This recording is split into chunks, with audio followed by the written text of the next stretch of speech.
These days in America, all eyes are on the changes taking place under the second Donald Trump presidency. But this young African postgraduate student in America says there are problems in Africa that should change. That young people don't just embrace whatever that is being done by leaders. We actually question. We are rising gradually to question our leaders to do what is right and hold them accountable. But for me, I see two things.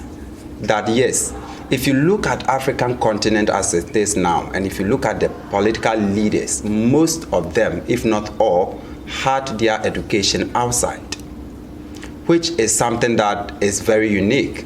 So when I was back home, I always questioned that why is it that most of our politicians had their education outside, yet still they don't have what it takes to change our country for us. For me, when we get opportunity to study abroad, we worsen situation. We worsen situation in the sense that we now learn the critical strategies to loot, to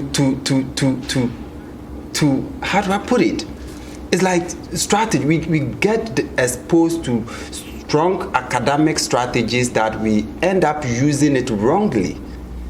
Francis said most African students or hustlers do not want to go back home because they fear poverty and the dependency syndrome. We travel abroad with the hope of going back to build our countries, but even when we come here, we don't want to go home. Why? Because one, every family is expecting you to be financially stable to feed them home. They are not expecting you to come build your capacity to come back to build the nation for them. They will call you not about how are you doing. They will call you to ask you, send me money to solve this problem.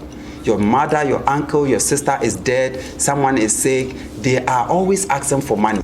It's true, African migrants look up to America for inspiration, but the continent is not supposed to be poor if it was not exploited. Someone like Walter Rodney, who he wrote a book called How Europe Underdeveloped Africa, and that really goes into how the West has sort of propagated poverty in Africa. And I feel like there is sort of an awareness that a lot of the wealth that has been created in the West, Europe, in the United States, comes from exploiting the third world. Even as the immigration issue is being heightened, Aissatou Seka, a Gambian doctoral student, saw the negative side of being in America. I remember 2 weeks ago I was at Walmart and one guy just called me a bitch and asked me to go back home. What I did was I told him I'm not here by accident and I came through the right channels. And please be rest assured that not only me speaking, but I will be living with you side by side. And I made it correct that, look, it's not about me, it's about us as immigrants. But then some Africans will go back home no matter what. When I'm done with my master's, I'll definitely go back and probably maybe I'll make other decisions of coming back to do my PhD or anything of that sort. But then again, like I said, it's really about the mindset. You should be able to, give back to the society based on what you study here. You should be able to do that as an African. Else, we'll continue being what we are now and we'll never progress.